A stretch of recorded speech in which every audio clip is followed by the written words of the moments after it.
Hi guys, Joe here. So I played at YCS Las Vegas. We went X2. Might have seen us on the feature the last round of Swiss. No X2's top, so we bubbled, which was unfortunate. But got like 20th or something, 21st. So I played Sword Soul. I know a lot of people have been asking for like an updated list. So here's my updated Sword Soul list that I played at YCS Las Vegas. Played 3 Ash. It's like the best overall all-around hand trap. Unfortunately, like SP used to be a really easy matchup for you, but it got a lot harder. The new cards deck is like really good. So like you have to play this. It's also searchable off like Chao Feng and stuff like that. Nib, this card was like okay. I don't know if I'd main it again, honestly. Like it's really solid to cash, but like if they just play around it, just like make him a Rise Heart on their 4 summons or something like that, like people played around it a lot. So I don't know, it was okay. And then for the Sword Soul cards, just like the really standard guys. Yeah, I don't know. This card was insane. Plays is really good. You can never play less than that. One Taya, like people say that's like a thing you can do, but with the Cashier stuff and the banishing off the top card deck, like you really do need it. And it like comes up a lot in the grind. So I like 2 Taya. I think it's fine. And then I play a lot of tennies with 3 Vessel. I don't play Shithana because of not playing Circle. I think Circle is really bad. That's just my opinion. Shithana like probably could be played because there are multiple instances where like you'd normal summon like Moya or Taya and like they'll chain Imperm to it, and you have like Eclipse in your hand. So if you like chain the Eclipse to book your Moya or Taya, you have the token. So like being able to have like any of these cards allows you to continue to keep comboing. This was the best card in my deck. Nib is like a huge problem. Everyone's playing Nib. You have to make Chao Feng. And being able to search Ash or something off Chao Feng is really strong too. This card helps you play through so many boards. It's so many pushes all in one. It's like this stuff into Boxia, and then you still have your normal summon and all that. There's also a really cool line that I can show in maybe in another video. But you open up like this plus like a way to Taya plus another worm. You can dunk the Long Young with this, and then add it back with Adhara, so then you can search Blackout off the Shisho. So then you end on 3 Synchros, which is really strong, plus the Blackout. And then 3 Emergence, 3 Eclipse, 2 Desires. I don't know, man. This card's good, but like sometimes there's specific cards you need. So it's like maybe I should play Prosperity, and obviously that conflicts a little bit with like Moya and trying to do what you want to do. But I don't know. Another cool thing about this card is there are instances like where you're going second against Cash, where you activate this and they won't be able to Mind Hacker Vanish because you don't have enough cards, because it'd have to resolve exactly the amount. So you could have like, you know, after you resolve this 19 banished, and you have like your 5 cards, so you're playing 41 cards, so you're not able to resolve the Mind Hacker, which is cool, and that could draw you into stuff like Eclipse. Eclipse is really good for me. Being able to like Eclipse something and then box your entire board is really strong. I definitely would play it again. A really cool card in this sword deck, interaction you can do, is if you use the Baron Negate and then this gets Eclipsed and you flip it back up, you can use the Baron Negate again, which is pretty sick.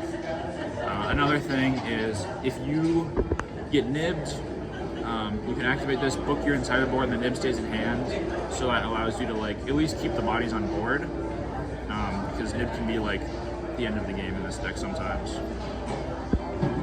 And then I played Blackout and 3 Imperm. Cards are pretty solid. I probably would play 1 Veiler. I don't know what I would cut. It might be Nib and something else. And then I also maybe want to try Shithana, but all these cards are really solid. So 41 cards in the main deck. And for the extra, I played Lina because I played Nib, 2 Monk, and Shaman. This card was insane. I love this card so much. Being able to like do something under barrier is huge. Also having the ability to like play through like Imperm on like Moya or Taya if you draw the additional one, plus a 10 is really strong. I like this card a lot. And your deck doesn't have a lot of follow-up. That's like the biggest issue with your deck. You make like an okay board and it'll get cracked and you should have no follow-up. So this allows you to get there pretty easily. And for the 10, Sinister, Baron, this guy. I didn't play the new Water one. It didn't really come up enough for me to like justify playing it, but all these are really solid. Cash can't beat this plus Shisha very easily. They have to have like non-engine.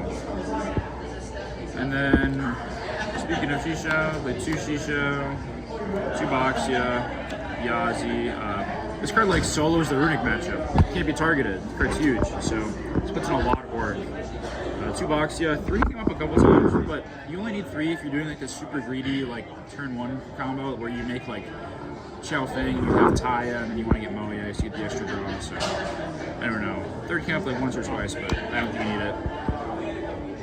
And put Crimson Blader, Draco Berserker, and Xiao Feng. This card's for Brand Despia or for Kashjira. Come up once or twice. You really need like the extra turn sometimes, you just kill them, so I would definitely play this card again.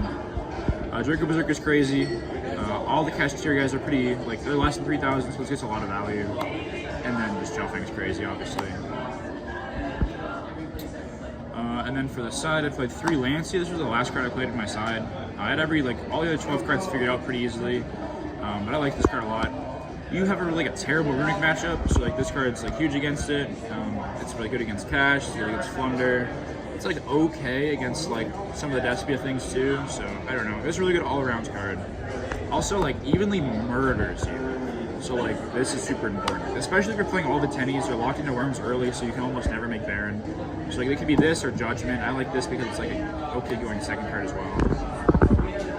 And then I played some very cool ratios. 1, 1, 1, and then the 3 Thrust.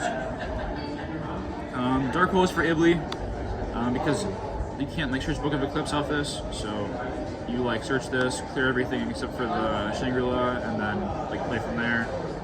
Talents was like, I don't know, a last minute card. It actually wasn't too bad. I like Talents, took a lot of things, and then Evenly was like ridiculous for me.